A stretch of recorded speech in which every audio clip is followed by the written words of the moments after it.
Hello and welcome to Different Perspectives. I'm Paul Ndiho in Washington. Tonight, we are taking a closer look at the new wave of coups in Africa. What's driving instability across the continent? Over the past few years, the continent has seen a sharp rise in military takeovers from the Sahel to West and Central Africa, reshaping governments, disrupting regional stability, and raising tough questions about the future of democracy.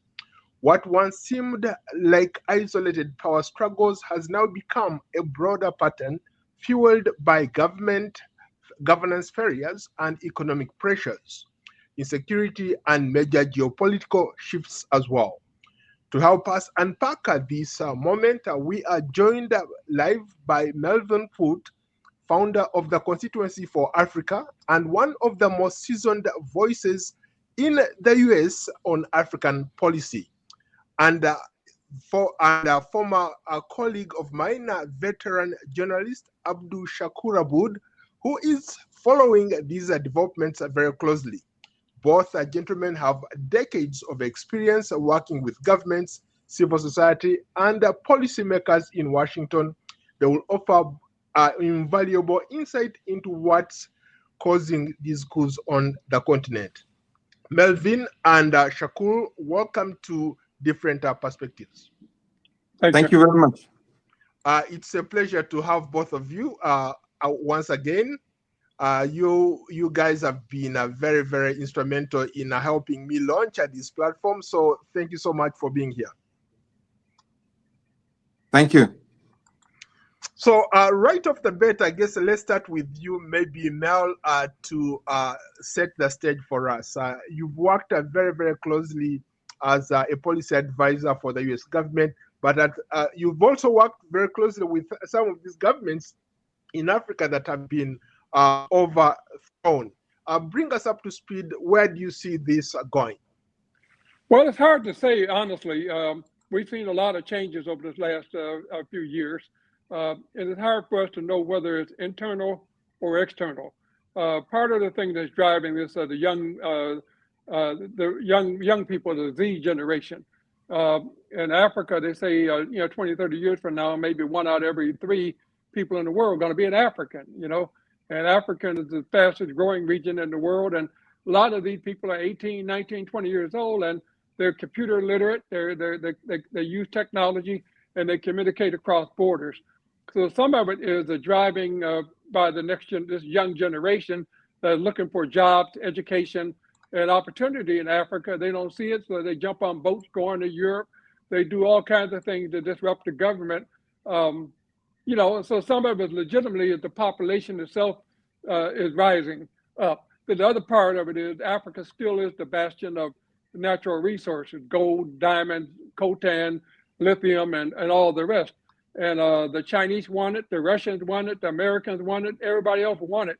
And so they're competing for the natural resources in Africa. They're not considering that African people themselves need to benefit from it. And so whether these coups are all internally driven by desire or are they externally driven, I think some of that is true both ways.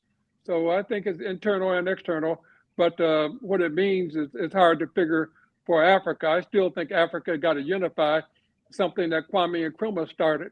And Julius Nyerere and Nelson Mandela and all the others talked about a unified Africa. Well, it hasn't come to pasture. So we're still dealing with 50-something fragmented little countries that can't compete with the Western powers and that kind of thing. So they're being played like a game of chess, and they're getting moved around. Shakur, Melvin just brought up a very important point. He talked about some of the external and internal pressures that are pushing these younger people to do what they are doing. You've covered most of these leaders very, very closely. What do you think is the leading cause of coups happening in Africa? Yeah, thank you very much. Melvin touched everything what is happening right now, but the most important part he was talking about Generation Z, the youth. The youth is the fact that African leaders have not prepared a plan or any program to take care of the youth. The youth are trying to live, they're trying to survive, but there is no plan. After high school, after university, they have nothing. They don't see anywhere through. So you see, as Melvin said, most of them we are seeing taking boats through the Mediterranean, crossing the Sahara Desert, taking dangerous ways, looking for better life. But what we are seeing right now with the coups which happened in West Africa, when we start off Mali, Burkina Faso, Chad, or Niger, they were all started by the Gen Z. If we remember well, in Mali, the demonstrations took place for almost 4 months before the military went in. In Burkina Faso, it's all the same. And lately, when we look at Madagascar, is a very good case. The youth came out complaining about lack of water, lack of electricity, lack of services. But then suddenly it turned around and called for change of government. But what I see in this all thing we are having now in Africa is that the Gen Z, as we said, they are technically savvy. They're using all the internet to organize themselves. But what is lacking is an organized institution or organized party or leaders to drive them to get to their goal. And that is what is lacking. And I think this is all coming from many years of the government or single parties or multi-party system suppressing the media, suppressing the opposition, and there was no time, or there is no time, to cultivate political opposition, to cultivate political leaders to take over. So we are seeing Africa suffering since the 60s from single party system to so-called democratic system, but there is no plan for the future of Africa. And I think those are the things which are creating problems. They were promised democracy. We don't see any democratic form. We are promised economy, but there is no economic plans. So it's very difficult to say where we are going and what's going to happen. I see Melvin nodding. Before I come to Melvin, you brought up a very interesting point. You talked about how these revolutions are led by young people, the Gen Z, right? But how would you compare to the coups that happened previously in some of these areas to what we are seeing now? Back in the day, those coups were largely driven by disgruntled soldiers and educated soldiers in some cases. But now we are seeing savvy soldiers, people who have been at the top of their game. You look at all these leaders who have taken over the coup, they look at the timing, they tap into that energy that you talked about of the Gen Z, and they have been able to successfully pull off these coups. Melvin, if you had to look back, maybe in the 90s, even before that, and maybe Shakur at some point you can also weigh in, what are the key differences? Your point is well taken, and I agree with my colleague on all the points he's making. A lot of them were strictly about power. And, back then, the military guys, I was in Ethiopia during the time of the revolution, and when Haile Selassie was deposed. And the military guys who took over ended up taking over all the houses of the bourgeois. They took over the big Mercedes-Benz of the bourgeois. In other words, they supplanted the bourgeois. They supplanted those who they deposed, the Haile Selassie regime. The same thing was true in most of these countries. The guys who took power for military reasons. And sometimes they had the backing of some wealthy entrepreneur or somebody who was trying to make money. So it became somewhat of a club. They made a lot of Sonny Abacha come to mind, and the people who were around Sonny Abacha were also making money. So when it was time for him to leave, the soldier was saying, Mr. President, the people want you to stay. You're not going nowhere, because he was the reason that they got their money and their benefits and all that kind of thing. But I think these coups are something else. It's just out and out frustration of the Z generation that don't want to put up with it anymore. They don't see the country doing anything to better their lives for the future. They don't see their own countries negotiating well with other countries. They see other even foreigners coming in and getting opportunities that they don't get. So I just think it's straight up frustration of this next generation, and it just happened to be a large demographic that's coming up. It's a wave, and they're going to be in charge ultimately because people die off and other ones grow up. So we don't know what they're going to do, but for sure changes in the wind.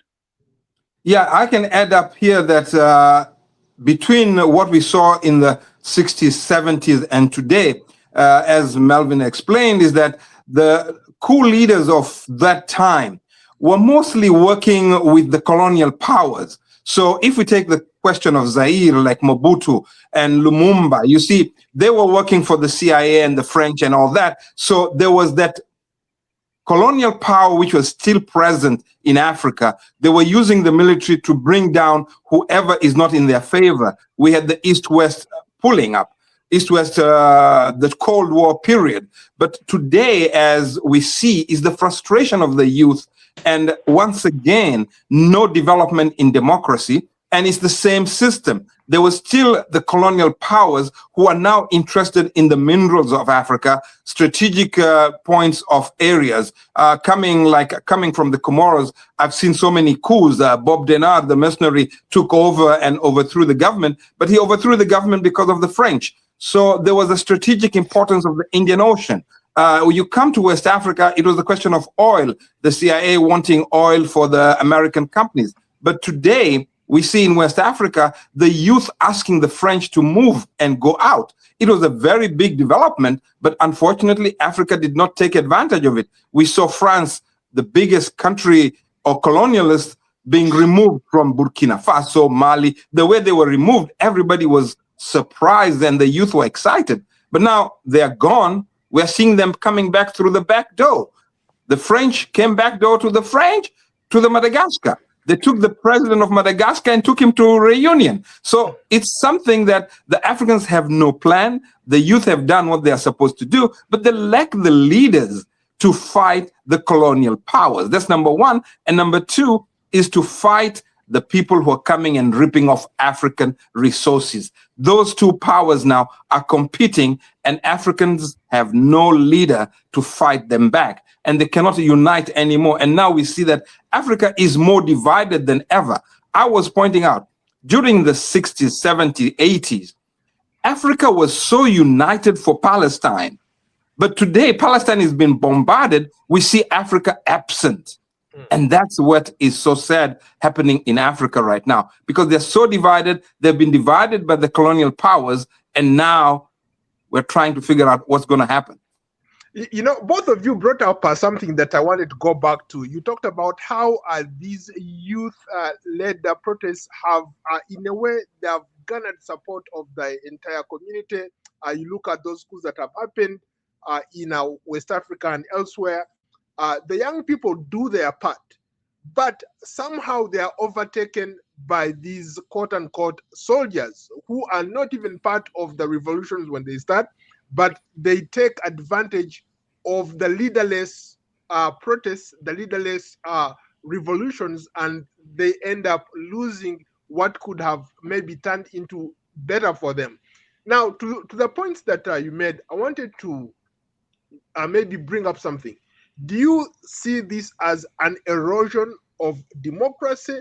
This is why the coups are happening, or it's all about structural governance issues as related to some of those countries that have experienced that? There is an erosion for democracy, definitely. There is no democratic structure in any African country. Olusegun Obasanjo in 2022, I think, he had a conference in Nigeria and he questioned, is democracy really the system African countries need? And that question has to be answered. So there is an erosion of democracy in Africa. And then when you look at the question of the youth and lack of leaders, as I said earlier, and Melvin also said, this multi-party system which we are talking about is really one-party system. one single party remaining in power. In Tanzania, what we had elections recently, we've seen CCM has been in power for 64 years. How can you talk of democracy if one party is ruling the country for so long and not bringing anything new? So the thing here is that the erosion of democratical system, you don't have strong judicial system, no media, no parliament. So there is nothing happening. And it is the same everywhere. It's like a photocopy machine, photocopy paper. I would say you put it on each country and it's happening the same way. Yeah, because it's the same. I like your analogy. It's just like when we say IMF is taking the same economical plan to every African country and it works. No, it can't work. Take the example. I'll go back to Madagascar. In Madagascar, André Rajoelina came to power because of what? He demonstrated when he was mayor asking for change. But because he didn't have that power, the military special forces gave it to him. 5, 6, 7 years later, he didn't do anything better. The youth came out. The youth demonstrated, but the same guy who put André Rajoelina to power said, listen, guy, I gave you the power, you didn't do nothing. I'm taking it over now. And that's what happened. And that's what is happening in other countries, is that now they feel like even if we give it to the civilians, they can't do anything better. Probably we have a little bit of education now. We're well off. We can take it over. And I think that's what's happening. I don't know, Melvin, what do you think? I would add to that the Africa Union. We all knew about the Organization of African Unity, and we were all proud. I was in South Africa when they launched the diaspora as the sixth region of Africa. We're supposed to be the sixth region of Africa. I was down there dancing and singing with all the other folks down in South Africa. But look what happened to the Africa Union. You know, here we got Sudan with the world's greatest Holocaust going on right now is Sudan. And where is the Africa Union on this? We saw the coup d'etat taking place in West Africa. Where is the Africa Union to step in with some teeth to actually make something happen? So what we call economic bodies, what we call governance systems in Africa, they simply do not exist. And I'm not sure in the short term, they're totally dependent on the EU and the US and others for their resources, the basic resources. They got to come begging for the basic resources because countries don't pay dues and all this kind of thing. Africa's in a real mess, and I'm not totally sure how we're going to get out of it. You know, I'm hoping that another Nelson Mandela will emerge or something. There's a lot of dynamic young people out there. We're feeling the same thing, even among those of us in the United States, the diaspora. We're sorely lacking leadership, charisma leadership that can actually move us to a whole nother level. But Africa right now, and the rest of the world knows it. The Chinese know it, the Russians know it, the US know it. And so they're basically playing checkers and chess over Africa natural resources, just like they did with the Berlin crisis. So anyway, I'm going to have to leave you because I got to join a call on Somalia talking about the same thing. But they're waiting for me. But anytime that I could be on the show, I would be happy to, Paul. And I'm glad to see that you're out here doing what you're doing. Yeah, thank you, Mel, and we appreciate your insight. I will look forward to maybe having another edition talking specifically about this topic. Thank you so much for your time, Mel. Thank you. Thank you, Mel. Nice to see you. Very good. So, Shakur, let's keep the conversation going. Mel brought up something very interesting. He talked about the lack of leadership when it comes to Africa Union, when it comes to the regional blocks, ECOWAS, SADC, you have the East African Community, you even have the Arab League in this. Can you speak to that? Because I think he made a good point there. He says, where is the leadership of Africa? We see all these coups happening. Yes, the best they come up with, they send a communique, they condemn the coup. That's about it. These coups are happening because all those people have seen that they can do it and get away with it. That's the bottom line. Yeah, the thing is that when AU was created, as Melvin said, in South Africa, taking over from Organization of African Unity, which helped the liberation of African countries, people thought that AU will bring in a new form of democracy and new form of leadership to bring Africa to where it was. It had all these programs of dividing Africa, as he said, into regions, and each region had to develop itself economically, judicially, structurally, and then reach to a point where we will have one single market. The single market of Africa Union was passed 2 years ago, but up to today, nothing is happening. And the main reason is that AU remained the same because the African leaders who were in power were the same leaders who were there before the AU was created. So it formed a situation where there is division. You have a place like Cameroon, the president, 92 years old, he has been there for X time of years. You have Museveni on the other side, and now you have a young leader in Mali. Those two generations cannot communicate together. So they can't bring together what is needed for change. You have somebody as Sonko in Senegal who has been fighting an old generation. So AU remained and is still like a club for the old boys. So all these old leaders remain there and support each other, and they are divided, as Melvin said now, by once again, we are seeing almost Cold War being played on African ground. You have the Russians, you have the Indians, you have the Chinese. Chinese have made a way through into Africa, but African leaders themselves lack the patriotism which existed. You had somebody like Gaddafi. People are questioning. Gaddafi was killed because he wanted a united Africa. He wanted a single currency for Africa. He wanted a single economic market for Africa. But what happened to him, we know the results. So it's the same thing. Africa is divided between the Anglophone, the English-speaking, the French-speaking, the Portuguese-speaking countries. So each of these groups already have their own interests. And now you add the United States, you add Russia, you add in China. It has become a problem for the leaders to reach to a point. So when there is a coup, the leaders are divided because of interest, depending on who organized that coup. Although we'll say the Gen Z, but we know West Africa was under the French. So all French-speaking countries would have supported, so they wouldn't have a unified position to try and bring change. We saw ECOWAS, West Africa, was very significant when Mali took over.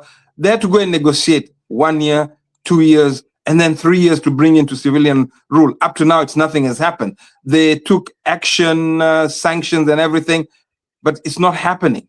What happened in Benin last week, had it not been for the Nigerians, because the French is no longer there, the Nigerian army went in and stopped the coup.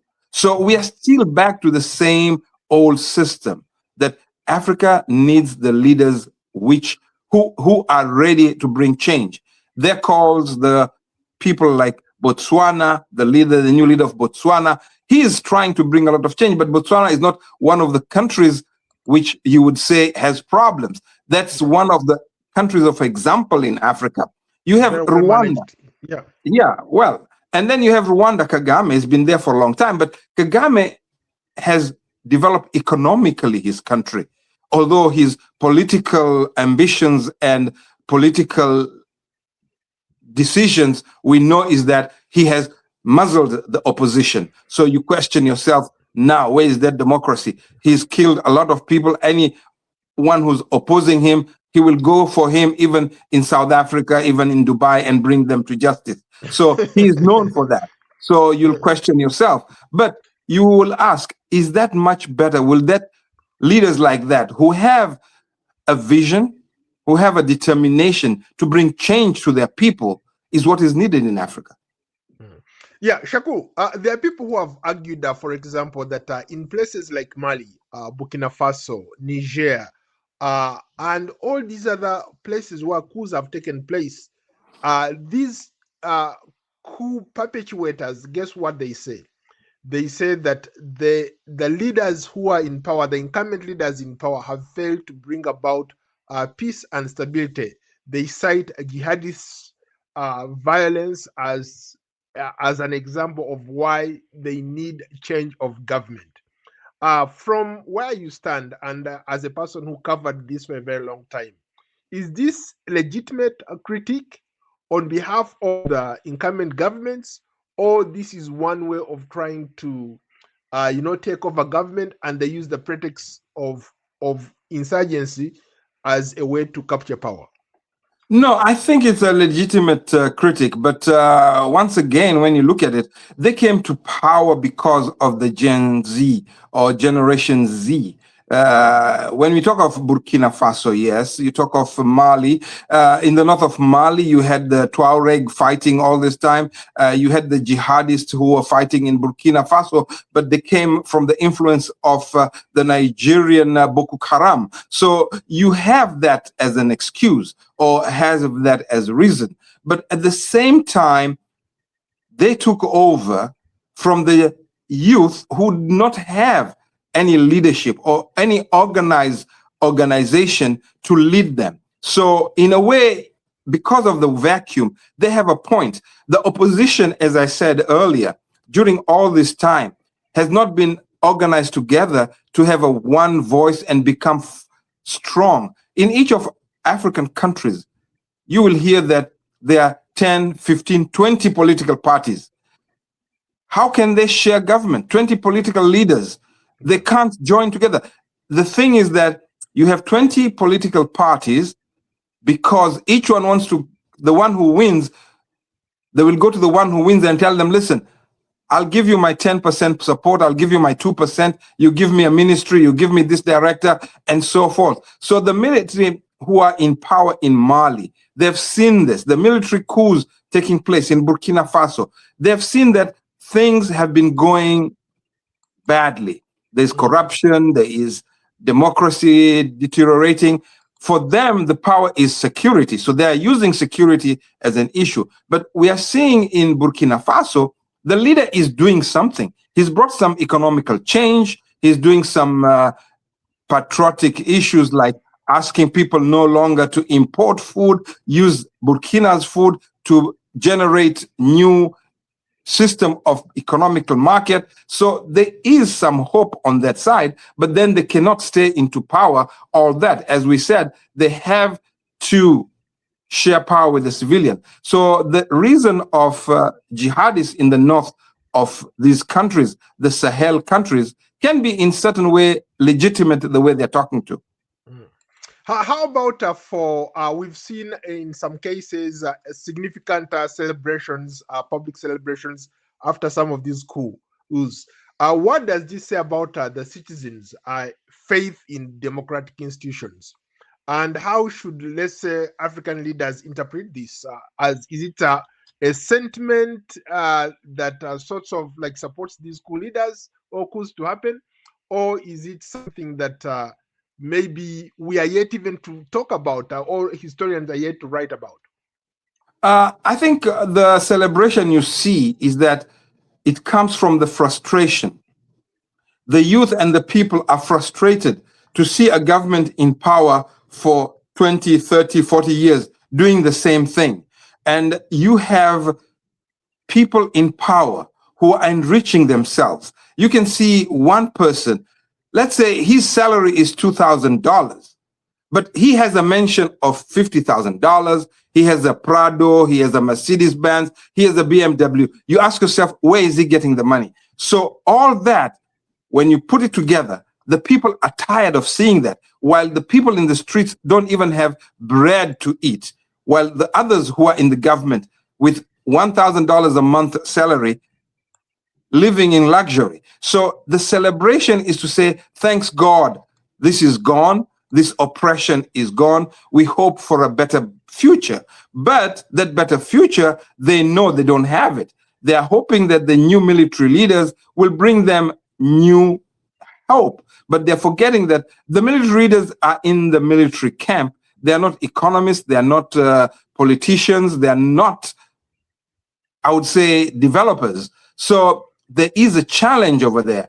The opposition, the people who are celebrating, are lacking also leaders to confront the military and say, this is our plan. Let's sit down and work together. And that's what I'm seeing, is that the people are celebrating that they're tired of the dictatorship, they're tired of oppression, and now they're hoping for better life. But will that better life come is a question. Yeah, interesting. In case you are just joining us, we are streaming live across all social media platforms. We want to hear from you. Share your thoughts in the comments section below. Tell us what you think about this new wave of coups and what's driving them. Of course, here in Washington, I'm joined by my good friend Abdul Shakur Aboud, my former colleague at the Voice of America. His insight is invaluable. Earlier on, we had Melvin Foot, one of the leading voices on African foreign policy. And unfortunately, he had to leave, but I'm still with my good friend Abdul Shakur Aboud. Shakur, let me come back to you. Washington always frames a foreign policy or Africa policy around countering Russia and China. Does this approach, and I've seen in some cases where these coups have happened, you see Russian flags flying around. I'm yet to see Chinese flags flying around. Is there something that Washington can do to make sure that maybe they tap into this anger of young people and try to help those young people on the African continent? Without, go ahead. Yeah, the thing here is that it depends who is in the White House. So if we talk of today with Donald Trump, we know during his first term, he had absolutely almost no interest with Africa. So the African policy of Trump is definitely different from what we saw with Obama, or we saw with Bush, or we saw with Biden. And as you said, it's true. The American policy comes as a reaction to what is already happening. It has its strategic interest in Africa. It has its political strategies in Africa, but it looks at Africa for its resources.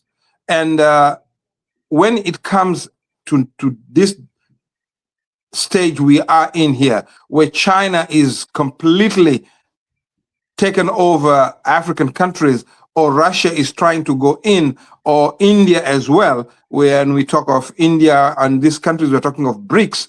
America is now playing catch up, is trying to see what it can do. So America has to have a much better Africa policy. Depending on who is there. I remember during the 90s, you had Andrew Young, who created also a big organization called Africa One, and he wanted to create a policy where America can follow, to look into Africa in the political, economic, security sphere. But unfortunately, that organization was not as strong as it should be, because I was talking with Melvin shortly. He said the problem is that the Africans themselves don't know what they want from America. They are not united to lobby together what is best for Africa, to guide America to come and see what they can work together. We saw Obama trying to bring, for the first time, Africa-US meeting, and then Biden followed up, but there was no follow-up. This could be a fact that the United States itself had other issues around. You had Biden with the Gaza, you had Biden occupied with the Ukraine war. So Africa was a part which was forgotten. So every time there is an event, it makes America leave Africa altogether. So you have Trump right now. Africa is not a priority for him at the moment, as we have seen. He is more focused now, when we are talking on Venezuela, Latin America. He's more focused on trying to get peace in Ukraine, where he's failing. But we are seeing, he says he's stopped wars in 8 areas, but we are seeing that when they signed the agreement between Rwanda and DRC, the second day fighting went on. So you have this problem that America has not tapped on its African experts to prepare a strong policy program so that it can work with African countries for the interests of Africans and not fight with China or Russia or India. Africa is big, it's enough. It can have a role in helping African countries and have its own policy. But the conflict between America and the interests of the Europeans or Russians or China, they're contradicting each other, and we see a confrontation all the time. Let's talk about the elephant in the room. French. You come from a country that was a former colony of the French. I don't know if they ever left or if they're still there, but they're still there. All these places that we are talking about have something in common. The French influence. They are all former colonies of the French. The French are heavily involved in the politics of the day in those countries. From your vantage point, when you look at that, right, are these narratives that lean on opposing French influence, are they genuine for a grassroots movement, or it's a political tool exploited by these junta leaders or junta leaders? No, I think it's a genuine issue. That's why they kick them all out. Because when you look French in all these countries, let's take Niger. Niger produces a lot of uranium from France. But Niger has uranium which is supplying to France and supplying 15% of its energy needs. But all these years, France has been taking all this uranium to France, but you don't have electricity or energy enough in Niger. People don't have electricity in their houses in Niger. So when you look at that, people say, what is the use of this relationship? You take a look in Ivory Coast. All the cocoa goes to France and Belgium to make chocolates. But you don't have a chocolate industry in Ivory Coast or even in Mali per se. So people are tired to see that the Western countries are exploiting African resources and not giving anything back. And then they're surprised. Before you, let me get back to that point that I just brought up. The issue of chocolate, for example. I recently, over the summer, I took my kids and my wife. We went to Hershey Park, the world famous chocolate factory, right? So it was great for us to be there. The kids had fun, but I was disturbed by one thing. All the 97% of the chocolate comes from West Africa, right? There was not a single mention of any of those countries other than maybe seeing a picture saying that it's from Ghana, from Ivory Coast, from all those other places, right? But there's nothing there. There's no relationship between Hershey Park, where people go for fun. People spend millions and millions of dollars every year to go there to take their families. But there was no relationship between that and where the cocoa comes from. As a kid whose father has been a farmer all my life, it really hit me so hard. So when you bring up that point, it resonates with me.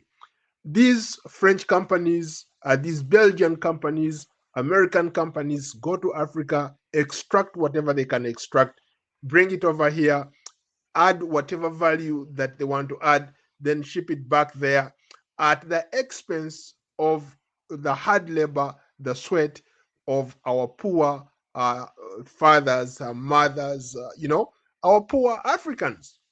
Exactly. That's why it comes to your question, if it's genuine. So I think it's genuine. People are tired of this for 60 years now of independence, and you don't see any industry in Africa. There is nothing coming back. The added value of things go back to Europe and then comes as a finished product, and they sell it expensive for us to do with it. When we continue, take example of Nigeria. Nigeria is the largest producer of oil in Africa. But Right. there has been no oil refinery for years until, Until Dagonde. And Dagonde yeah. did. So yeah. So you see, those are the things which are frustrating African youth.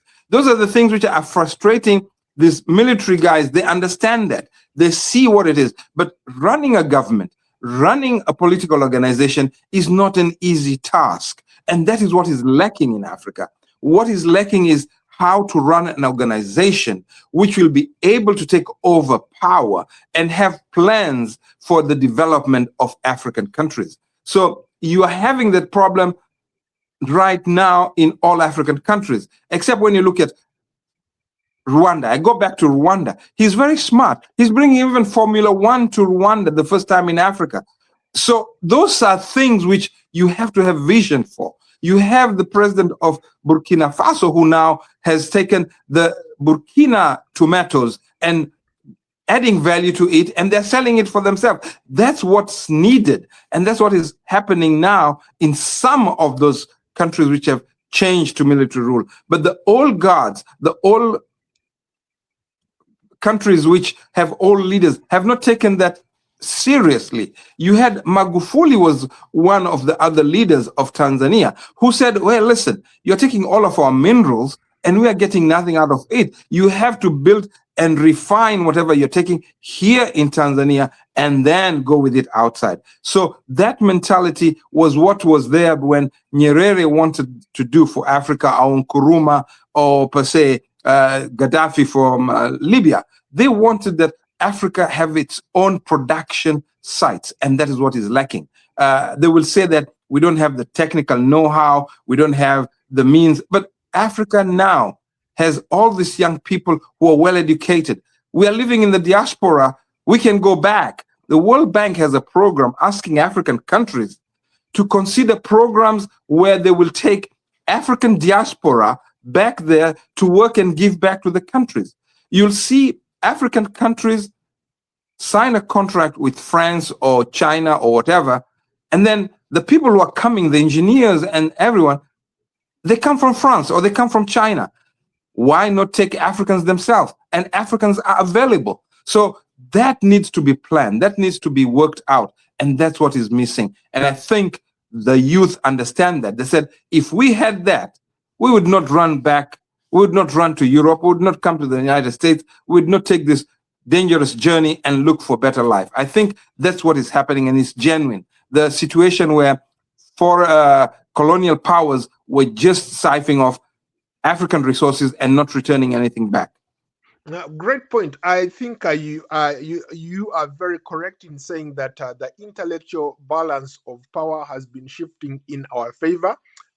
We can now, in tandem with technology, social media, we have access to more information than our great grandparents, our parents ever did.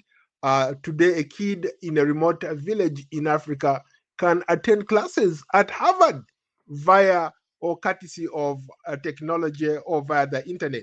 So that barrier has been broken. And I like the fact that you pointed out that the World Bank and other international institutions are beginning to tell those countries to recruit from the diaspora. But I also wanted to go back to the point that you made about Rwanda. Yes, Rwanda is a great example. There is development. It's something that you can see, you can feel, you can touch. You can basically feel it, right? But there are those people who argue that prosperity without democracy is like building a beautiful house without a great foundation. Why am I talking about that? All this that we see, we've seen places that have had wars. Even for the case of Rwanda, it's not too long ago, just slightly over 20 years ago, that they had a genocide over there. What caused the genocide? It was the division. This tribe doesn't like that tribe. This tribe has oppressed that tribe. And people had to rise up. And you saw what happened there. There are people who argue that even with this prosperity that we are talking about, this development that we are seeing, does not translate into democracy or democratic norms, as people here in the West would call it. Your response? Yeah, I totally agree with you. Yes, it does not. People in Rwanda are not all that happy as we can think because they don't have that freedom of expression. I agree with that. And that's what people and experts are questioning. Kagame, what is he doing? He's not building the future where the Rwandese will have a prosperous country for everybody. The danger is, can we see again, when we say never again, will we see a 1994 again in Rwanda? Because once a leader like that leaves, we have seen it, be it in Congo, be it in Yugoslavia, be it in Romania, whenever a dictator leaves, there's always chaos because there's no one else to take over. Even if you build your own, if you prepare your own kids, there will be dissatisfaction to that. So I totally agree with you yet, is that Rwanda is lacking that part of it. The question is it democracy that we want, or is it fairness of all the people to have together? The freedom of people to be able to express their ideas, to share and participate in the development. It shouldn't be only on one side. It should be a development for everybody and integrate everybody together. So that's what we can say. When I was using Rwanda most of the time, is the question of the development which is happening. You have all the services, you have everything which any other African country would like to have, would envy to have, and keep their youth in the country.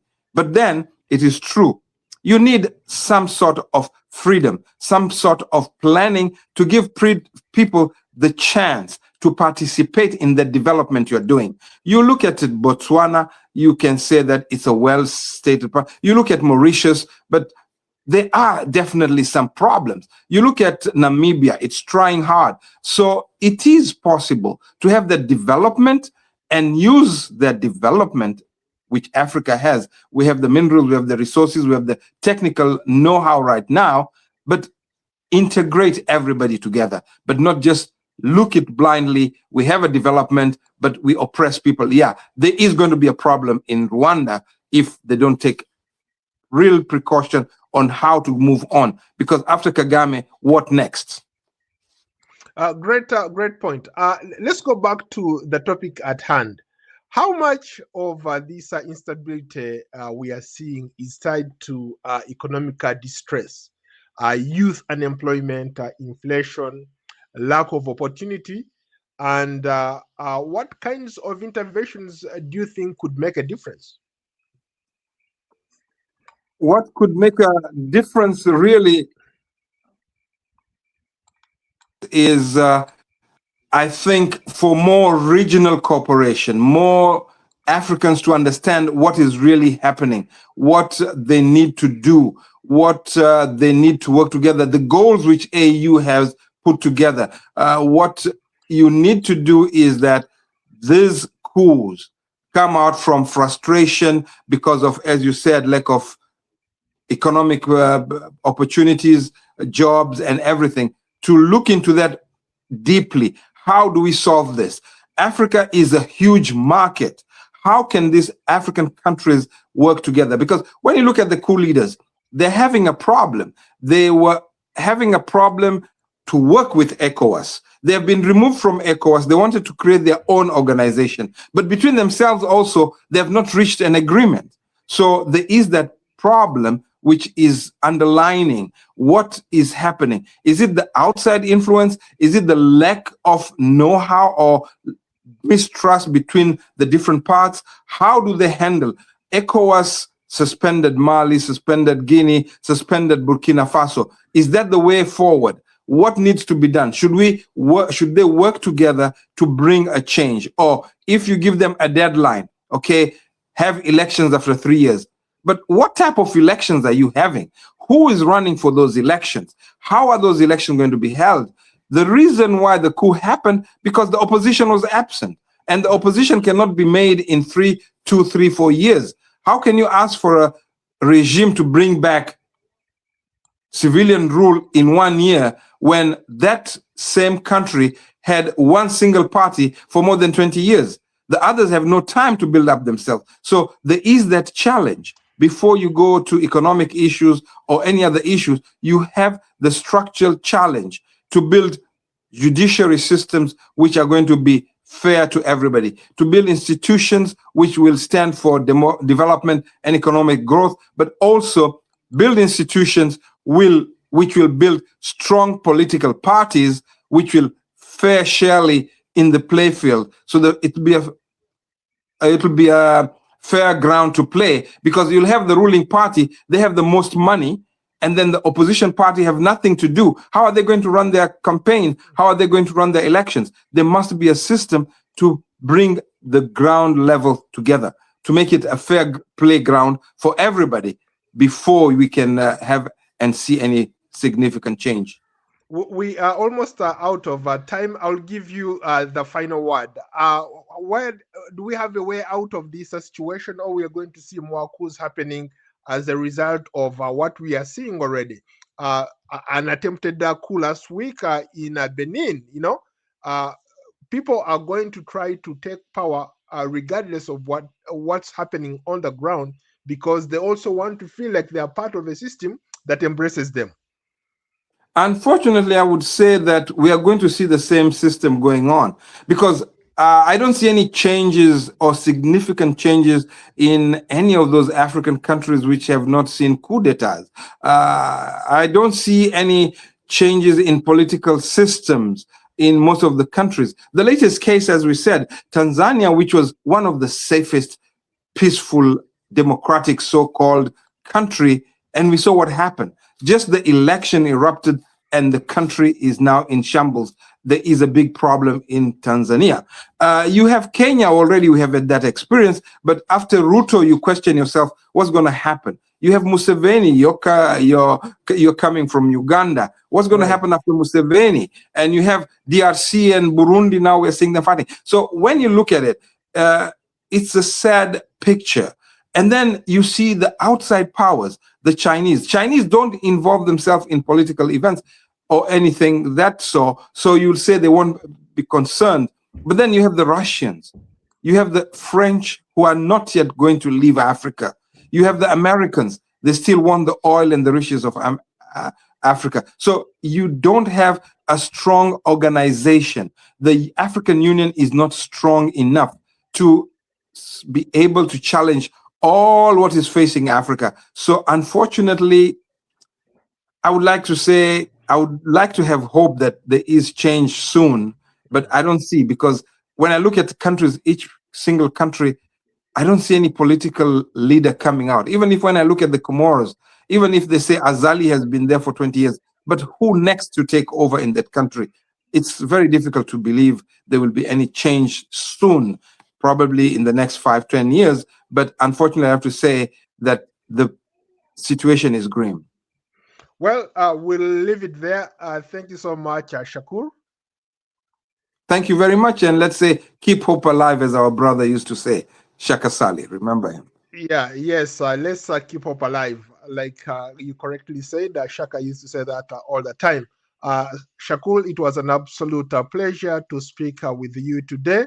And also a special thanks to Melvin Futa, the founder of the Constituency for Africa, and one of the most respected voices here in Washington, D.C.